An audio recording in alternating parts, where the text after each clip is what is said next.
Welcome back to Miles Reads. I'm Miles.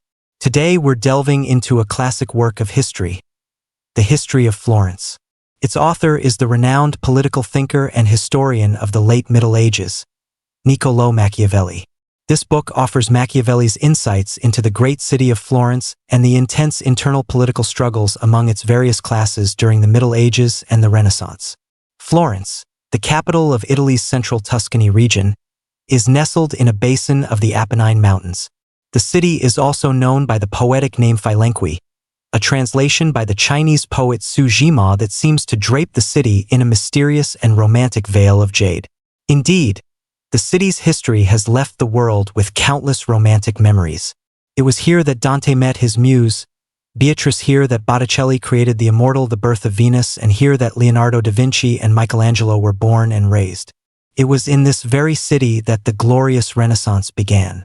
To this day, Florence's Cathedral of Santa Maria del Fiore, the Uffizi Gallery, and the Pitti Palace remain sacred destinations for art lovers worldwide. However, Florence wasn't all sunshine and masterpieces. While it nurtured great artists, it was also the stage for aristocratic debauchery and brutality, political intrigue, and the rampant materialism of religious figures. In the eyes of the powerful, great art may have been merely a trinket to adorn their facades, yet for the artists, the corruption of the secular world was the fertile soil that nourished the flower of art. For us, only by deeply understanding that era can we see the full picture of this city. Completed 500 years ago, the history of Florence takes us into this other side of the city. Machiavelli eschews the common chronological format and has no intention of simply piling up historical facts. Instead, he reviews the city's development from the perspective of political struggle, starting with the causes of Florence's decline in an attempt to find a path toward a unified and powerful Italy. His narrative spans from ancient Rome to the Renaissance, covering a period from roughly the 1st century BCE to 1492 CE, with a special focus on the turbulent 2 centuries between 1215 and 1492. During the period Machiavelli wrote this book, c. 1520–1525, the Italian peninsula was in a state of prolonged turmoil. The cities we know today, Venice, Rome, Milan, Naples, and Florence, were all independent, self-governing states, constantly at war with one another for profit and power. In historical works preceding this book, historians were more concerned with the outcomes of wars. Their causes were generally attributed to the will of God. Machiavelli was not bound by the scholarly traditions of his time. He believed that Florence's destiny was actually determined by the conflicts between its internal classes. It could be said that Machiavelli's greatest innovation in this book was his pioneering break from the shackles of theological thinking, boldly asserting that human social activity, not God, was the driving force of historical development. Consequently, the publication of The History of Florence dealt a severe blow to the prevailing theological view of history, becoming a work of epoch-making significance. Even the revolutionary thinker Karl Marx praised it as a masterpiece. As for the author, Machiavelli was a true Florentine who lived through the height of the Renaissance. In other words, many of the historical events described in the book were realities he personally experienced. At the same time, as a politician and thinker, Machiavelli's works are filled with cool-headed analysis. For instance, his belief that a ruler could use any means to achieve an end is fully embodied in his most famous work, The Prince, and made the name Machiavelli a synonym for dark politics in the West. Despite verbally criticizing his theories, Western politicians never stopped studying him. When women of the Medici family married into the French court and became queens, they brought Machiavelli's ideas to France. From Louis XIII to Louis XVI, successive French kings were deeply influenced by him. It can be said that his shadow looms faintly behind that earth-shattering event, the French Revolution. In the history of Florence, we can clearly see the consistent style of Machiavelli's thought. In his view, the study of history serves politics. Therefore, the entire book is dedicated to revealing the capricious nature of political struggle. In other words, the history of Florence and the renowned The Prince are two sides of the same coin. It is this unique historical perspective that established Machiavelli's status in Western historiography, earning him the title pioneer of modern Western historiography. Now, having introduced the basic background of the book and its author, I will elaborate on 4 key topics from the book. First, the origin and founding of Florence. Second, Florence's struggle between a republic and a monarchy during the Middle Ages and Renaissance. Third, how the famous Medici family rose to power. Fourth, the rule of Lorenzo the Magnificent de' Medici in Florence. Let's begin with the first part, tracing the origins of Florence. Florence was originally established during the Roman Empire, around the 1st century BCE. Its predecessor was a city named Fiesole, which was built on a hilltop. To attract business, people set up a market at the foot of the hill. Over time, this market grew in scale, eventually evolving into a new city that even absorbed the hilltop Fiesole. This new city at the foot of the hill was Florence. Later, with the fall of the Western Roman Empire in 476 CE, numerous barbarian peoples migrated into imperial territory. In these turbulent times, some cities vanished while others rose to prominence. Florence was one of the fortunate ones that grew stronger. The chaotic and fragmented Italy eventually gave rise to many small states, Florence being one of them. These small states were caught between the 2 major powers of the emperor and the pope, their allegiances constantly shifting. The emperor at the time referred to the Holy Roman Emperor. Although the name of this empire included Roman, it had no direct lineage to the ancient Roman Empire. This emperor, like the rulers of other small states, was solely focused on expanding his territory. As a result, many small states paid him lip service but were not truly loyal. The other power, the Pope, was the spiritual leader of the Christian world. His church system was inherited from the Roman Empire, and even the Holy Roman Emperor nominally required coronation by the Pope, giving him immense influence. Unfortunately, the Pope lacked a standing army and had little practical control over the various states, so some people paid public allegiance while privately defying him. This mutual distrust naturally led to the formation of 2 major factions, the Ghibellines, who supported the emperor, and the Guelphs, who supported the Pope. We can think of them as the Emperor's Party and the Pope's Party. These 2 factions fought incessantly throughout Italy. Initially, Florence was a staunchly Ghibelline city, run as an absolute monarchy and appearing to be a unified whole. This situation lasted until 1215. After that, Florence entered a period of intense and turbulent change, ultimately moving towards a republic amidst the contention of various forces. As we mentioned, this book was written about 500 years ago. What Machiavelli meticulously documents is this period of dramatic change in Florence, spanning over 200 years. In contrast, the long history of Florence from its founding to its time as a Ghibelline state is passed over quickly. Perhaps in Machiavelli's view, that part of history had little to do with the political ideas he wanted to express and was therefore not worth mentioning. This guess is quite plausible, because in Machiavelli's eyes, historiography was part of rhetoric. To better articulate his political views, he would select historical materials as needed, and even invent some content. For example, many of the impassioned speeches in the book are elegantly structured and beautifully written, but they are, unfortunately, fabrications by Machiavelli. However, these fictional speeches do not detract from the authenticity of the historical events themselves. Now, let's follow Machiavelli's gaze to see how Florence became a republic during the Middle Ages and Renaissance. This is the second part of our discussion today.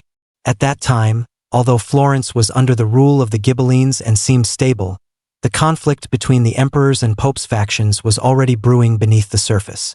Numerous powerful families emerged in the city, each supporting a different faction. In the book, Machiavelli lists a long roster of these factions, which is enough to show that the 2 sides were evenly matched. The outbreak of conflict was inevitable, and it was destined to be a protracted war.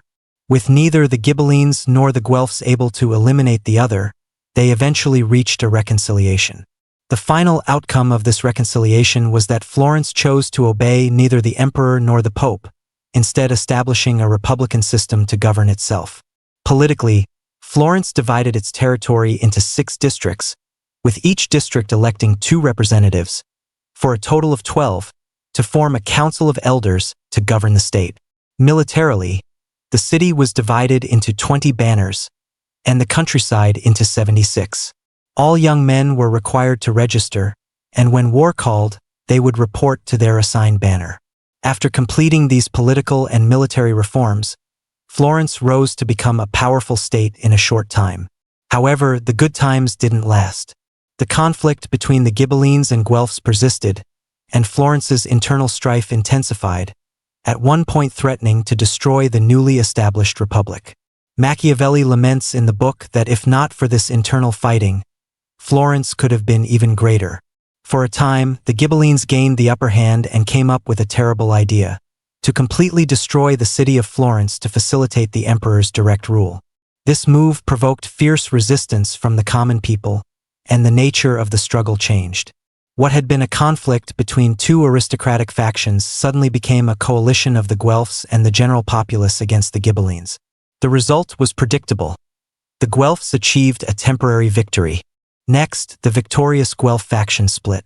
One group, known as the Blacks, advocated for maintaining close ties with the Pope.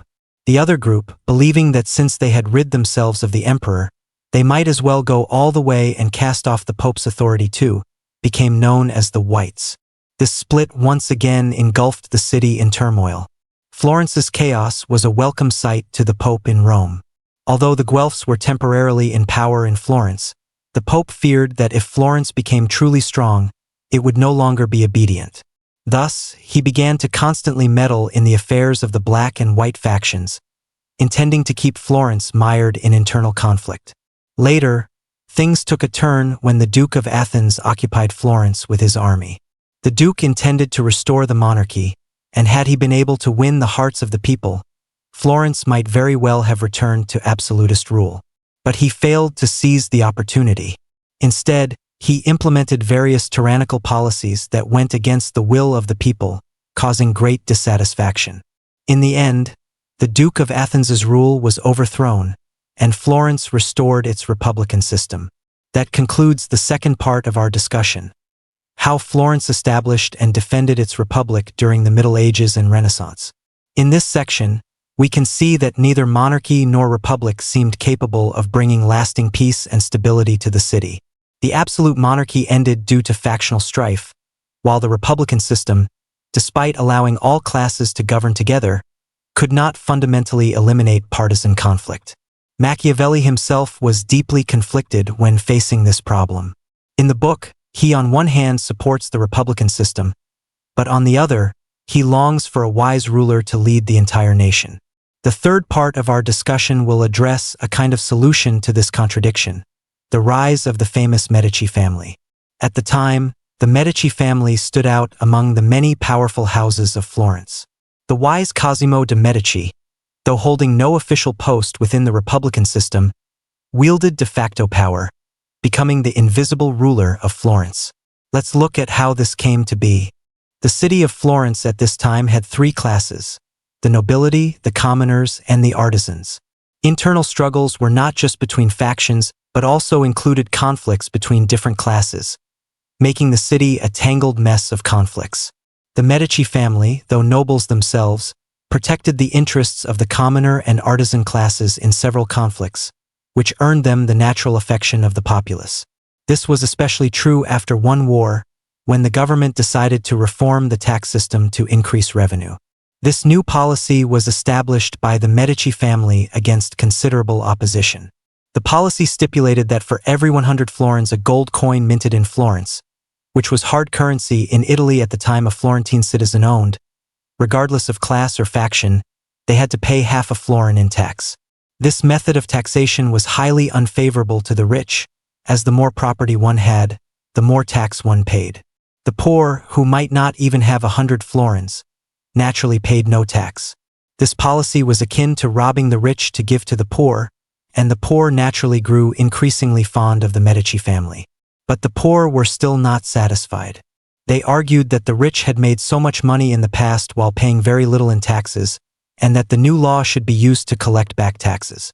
This proposal caused a panic and sparked a nationwide debate. In the end, it was the Medici family who once again stepped in to resolve the issue. The head of the family explained, "If we look back at history to guide the present, that would be very meaningful. We should certainly not forget if the old tax system was flawed. But the new policy is meant to unite everyone, not divide them. We should not be endlessly settling old scores that is of no benefit. This speech was so reasonable and well argued that it quelled all debate. The poor were thoroughly convinced, and the rich also felt that the Medici family handled matters fairly. In this way, the prestige of the Medici family grew day by day. Furthermore, the family produced a line of talented individuals. Some amassed huge fortunes through business, while others won glory on the battlefield. Although the head of the family held no public office, a large number of officials had been promoted with his support. The Medici family was step by step becoming the behind-the-scenes controller of Florence. The person who finally accomplished this goal was named Cosimo de' Medici. Around 1433, when Cosimo took charge of the Medici family, it was not all smooth sailing. External wars were constant, and internally, another citizen rivaled him in power and influence. While both of these giants were alive, they had a harmonious relationship and worked together for the strength of the state. It was after the other man's death that Cosimo fell into crisis. The people of Florence feared he would become an absolute ruler, and many sought ways to weaken his power. At this point, Cosimo had two choices: either to fight back forcefully or to let things take their course. He chose the latter. "Since you want power, I will give it to you." However, once Cosimo easily relinquished power, the Florentines found that the state fell into chaos, with the various classes once again preying on each other. Ultimately, they realized that Cosimo's rule was both wise and moderate, and they voluntarily handed power back to him. In this way, by not fighting for power, Cosimo gained even greater respect than before. This was perhaps a testament to his wisdom. Relying on this wisdom, Cosimo ruled Florence for 31 years, from 1433 to 1464. During this period, internal struggles made everyone realize that Florence truly couldn't function without Cosimo, and his position became increasingly secure. On the foreign front, Florence was constantly at war with other Italian city-states, which paradoxically served to continuously boost Cosimo's prestige. Most importantly, the Medici family's business grew ever larger, and he knew how to use his wealth to achieve his political ambitions. At that time, people from all classes in Florence had borrowed large sums of money from him, and his financial power could even influence the economies of other nations. Thus, Cosimo, as the de facto ruler of Florence, established an extremely high reputation throughout Italy and all of Europe. This was the third part of our discussion: how Cosimo de' Medici became the invisible ruler. Although he held no public office, he was in effective control of Florence. This political system, which preserved the facade of a republic while having what seemed to be a wise monarch, ushered in a period of strength and prosperity for Florence. Now for the fourth part, about Cosimo's grandson, known as Lorenzo the Magnificent de' Medici. Let's see what changes Florence underwent under his leadership. In 1464, Cosimo died and was honored as Father of the Fatherland. This lofty title, along with the power and wealth he represented, was inherited by his son and grandsons. Unfortunately, Cosimo's son was frail and died a few years later. Thus, everything fell into the hands of Cosimo's grandson, Lorenzo.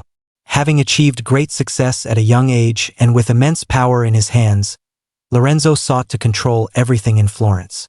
Under his influence, families that had conflicts with the Medici were completely barred from holding any public office. Resentment began to fester. At this time, the Pope also felt that the Medici family's power was too great to manage and actively intervened in Florence's internal struggles. With the Pope's support, some rival families launched a coup. They assassinated Lorenzo's own brother and even came close to killing Lorenzo himself. However, the Florentine people had grown accustomed to Medici rule, and the rebellion failed. But this event led to a complete falling out between Lorenzo and the Pope. The ever-watchful emperor also decided to get a piece of the pie. As a result, Florence found itself surrounded by a coalition of forces. At this critical juncture, Lorenzo displayed extraordinary courage, leaving Florence alone to negotiate a peace treaty with a neighboring state. At the same time, Florence hired the most valiant and skilled generals of the time. But none of this was enough to help Florence escape the shadow of war. The crisis was ultimately resolved by an unexpected event. the Ottoman Empire's relentless attack on the Christian-held island of Rhodes. This was no longer a mere dispute over territory and wealth, but a direct confrontation between two major religious civilizations. The Christian world was caught off guard and thrown into a panic. In the face of this shocking news, neither the emperor nor the pope had any heart to continue their fight with Florence. And so, Lorenzo de' Medici and Florence survived this massive crisis purely by luck. After the external wars ended, thanks to Lorenzo's wisdom and immense international prestige, Florence entered a long period of stability and prosperity. Not only did the various monarchs of the Christian world show goodwill to Lorenzo, but even the Sultan of the Islamic world sent him gifts as a sign of friendship. With the situation so favorable, Lorenzo began to seek more tangible benefits for himself and his family. He arranged a marriage for his eldest son to a bride of great wealth and secured the prominent church position of cardinal for his second son. The political investment in his second son proved to be the most profitable deal of Lorenzo's life, as this son later became Pope Leo X, a key figure in the continuation of the Medici family's power. However, Lorenzo was not a skilled businessman. His agent's misconduct caused him to lose a great deal of wealth. To cover the deficit, Lorenzo invested funds in the stable real estate sector on one hand, and on the other, he privately embezzled large sums from the public treasury. He spent money like water, which also earned him the nickname the Magnificent. But this money was not spent in vain. Lorenzo generously sponsored a great number of artists, such as the renowned Michelangelo. To a large extent, the golden age of the Renaissance was brought about by Lorenzo's magnificence. Besides sponsoring art, Lorenzo also had a keen interest in poetry and literature. To ensure that the youth of Florence received a good education in these fields, he established a university and invited the most outstanding figures in Italy at the time to teach there. In Machiavelli's writing, Lorenzo is an almost perfect figure. With only one minor flaw, he was very affectionate with his children and often played games with them. In Machiavelli's view, this was a very undignified thing for a ruler to do. However, from our modern perspective, this is precisely the quality of a good father. Thus, Lorenzo de' Medici brought a glorious era to Florence, which was also the most prosperous period of the Renaissance. This era lasted until he died at the age of 44, in the year 1492, tormented by stomach ailments and gout. Machiavelli's account of Florentine history also ends at this moment. This was the fourth part of our discussion, the rule of Lorenzo de' Medici. Under his governance, Florence entered a period of stability and prosperity, the golden age of the Renaissance. This era continued until Lorenzo's death in 1492. And with that, we have finished sharing the stories from the history of Florence. We have reviewed four main topics. First, the origin and founding of Florence. Second, Florence's struggle between a republic and a monarchy during the Middle Ages and Renaissance. Third, how the famous Medici family rose to power. Fourth, the rule of Lorenzo the Magnificent de' Medici in Florence. In truth, reading the history of Florence directly can be challenging. This is because Machiavelli tirelessly describes a vast number of details, including Florence's various families and figures. 500 years ago, these details were familiar to readers of that time, but for us today, they are inevitably foreign. Furthermore, due to the limitations of his era, Machiavelli's understanding of history also had its shortcomings. For example, the historical pattern he perceived was merely a cycle from order to chaos, and from chaos back to order.